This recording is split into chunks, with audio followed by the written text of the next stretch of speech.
Hook, midnight to 0:30. Ever opened your bank account and for the first time in your life saw six figures staring back at you? That cold, beautiful number that once felt impossible. Feels good, doesn't it? But let me tell you something most people will never understand.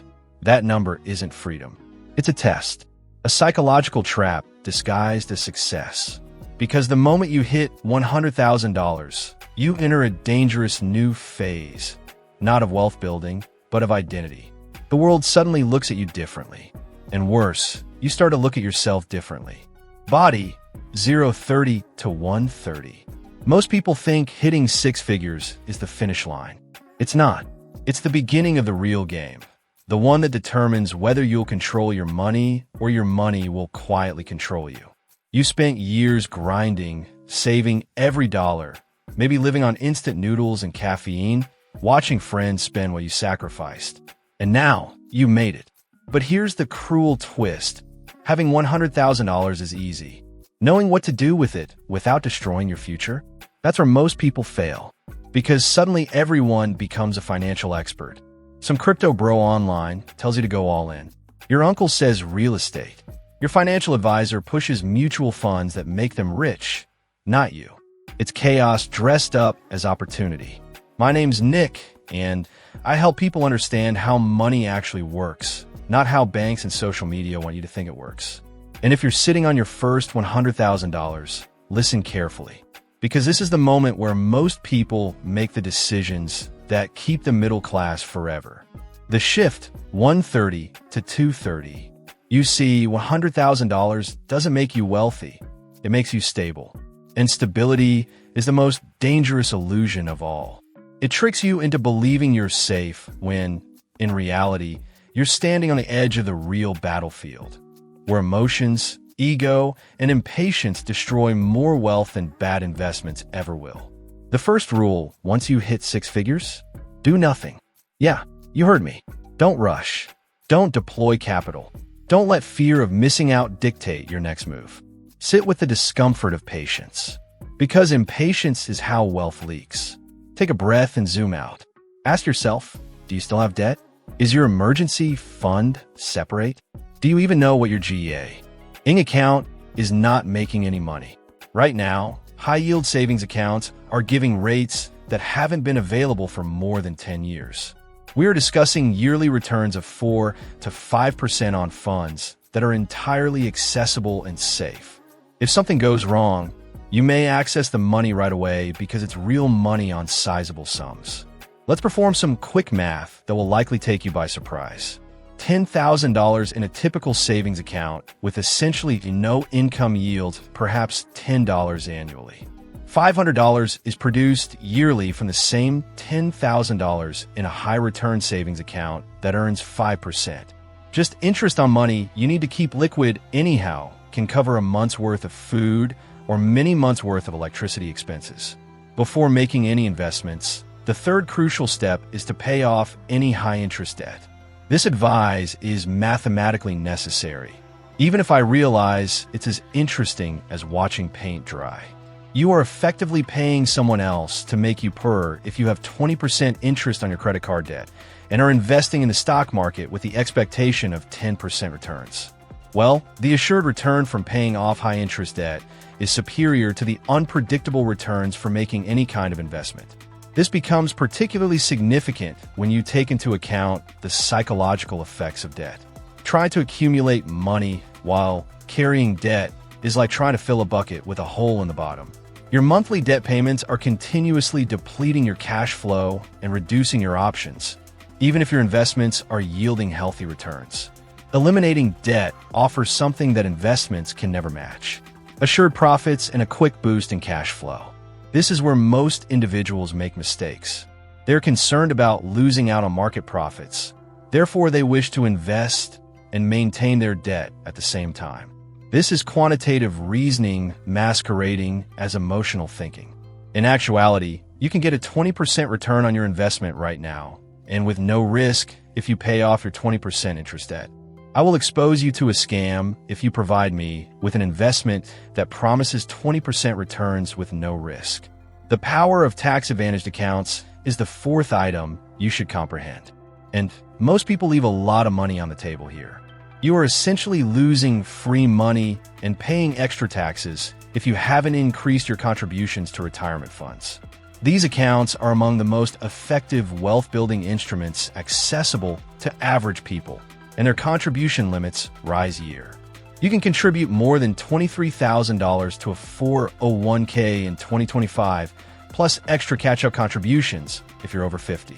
Health savings accounts are quite effective at accumulating wealth over the long term, since they offer triple tax benefits and allow for additional contributions under both traditional and Roth IRAs. These funds aren't only for retirement. Innovative wealth-building devices that enable you to lawfully evade paying taxes on the increase of your investments for many years. Depending on your present income and anticipated future tax rates, you can choose between regular and Roth contributions. Traditional contributions make sense if you're now in a high tax band and anticipate being in a lower one in retirement. Roth contributions allow you to pay taxes at a reduced rate now and withdraw all of your money tax-free later, which is advantageous if you're just starting out in your career or anticipate an increase in tax rates. This section, however, will alter your perspective on these testimonies.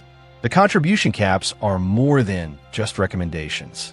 These are opportunities that end on December 31st each year. You can never get them back if you miss them. Decades of possible tax-free growth are lost forever along with that underused contribution space. Selecting your investing strategy is the fifth important choice you must make. It is here that people either create riches for future generations or become cautionary stories at dinner parties. The goal of the investment industry is to deprive you of your money through intricacy, costs, and psychological manipulation. Everybody is trying to sell you something, and the majority of it is nonsense disguised as elegant marketing. The financial industry does not want you to know this. Exciting investment strategies are frequently outperformed by the most dull ones. The rich are quietly investing in basic index funds and watching compound interest do its magic, while some YouTuber is telling you about his secret stock selection method and your brother-in-law is boasting about his cryptocurrency winnings. Index funds are not attractive. At gatherings, they don't give you stories to share. When you claim to own the whole stock market through a single fund, no one will be impressed. What is impressive, though? Being wealthy when everyone else is impoverished. For decades, index funds such as the S&P 500 have averaged about 10% each year, even during market crashes, recessions, and wars that caused mature investors to panic. Most people overlook this despite the fact that the arithmetic is really straightforward. $100,000 invested in an index fund with a 10% average. Without spending any more money, the percentage rises to nearly $260,000 each year after 10 years. It rises to approximately $670,000 in 20 years. You're looking at more than $1.7 million in 30 years. This is not a quick way to get money. This will undoubtedly make you wealthy. Assuming you don't do something foolish, that is. This is where things get messed up, though. They believe that their cunning will allow them to outperform the market. They wish to follow trading signals from gurus, pick individual stocks, or time the market. Dave from accounting believes he can beat the market while working a full-time job, despite the fact that 90% of professional fund managers are unable to do so regularly.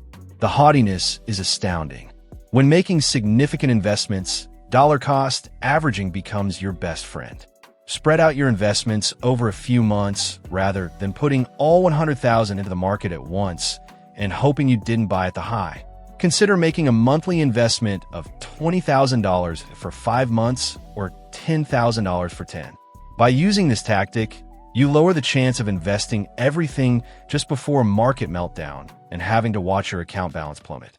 Diversification is the sixth thing you should comprehend, but not the type that financial advisors typically force upon you. Having 50 different mutual funds that essentially hold the same stocks is not the definition of true diversification. It involves distributing your risk among several asset classes that respond to the state of the economy in different ways. When you have 6 figures, real estate should be taken very seriously.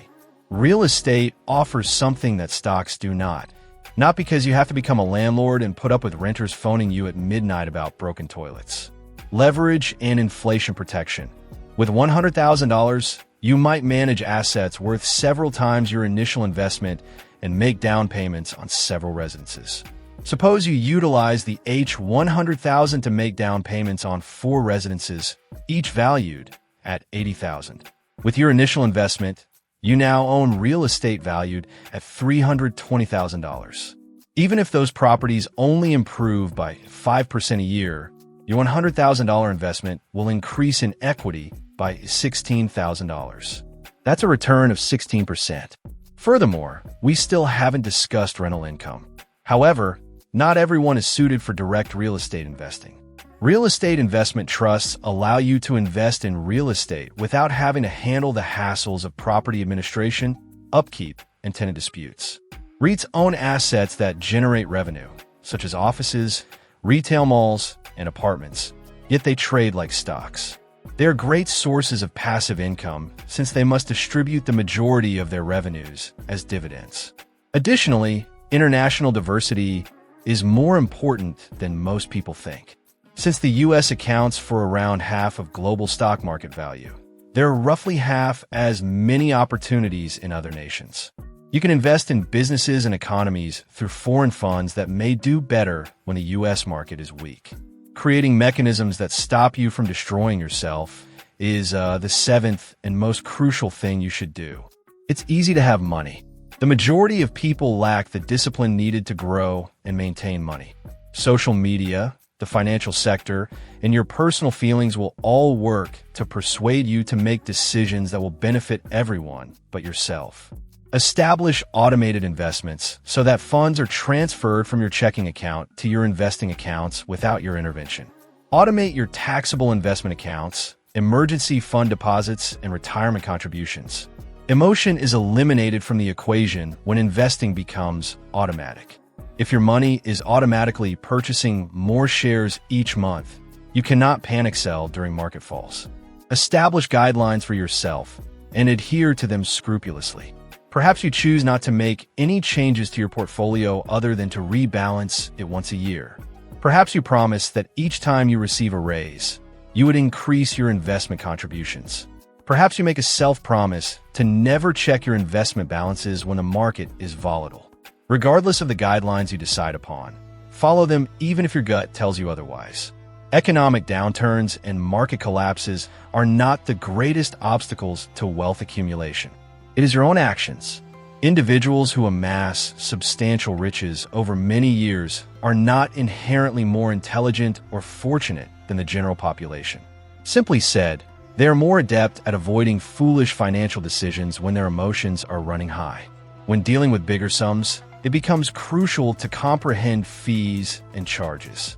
Even though a 1% annual charge might not seem like much, it adds up to $1,000 annually on a $100,000 portfolio. That 1% fee costs you more than $60,000 in missed returns over a 30-year period, assuming 7% growth. That amounts to enough money to purchase a home when multiplied across numerous accounts and pricey investment products. This explains the potency of inexpensive index funds. Rather than paying fees of 1% to 2% every year, you could pay only 0.03%. After decades of investment, the difference in costs alone can increase your net worth by hundreds of thousands. The banking sector doesn't promote this since they rely on you for their earnings and are unaware of the true cost of those fees. As your wealth increases, tax efficiency also becomes more crucial. Every dollar you spend on pointless taxes is money that can't be saved for the future. There is more to this than merely using retirement funds. It entails knowing whether investments go in tax-advantaged versus taxable accounts, when to realize losses to offset gains, and how to set up your investments to reduce your yearly tax liability. But when it comes to six-figure investments, this is what no one discusses. The mental change that occurs when you start creating genuine wealth instead of living paycheck to paycheck. All of a sudden, you have choices that were previously unavailable. You have a financial cushion, so you can take measured risks.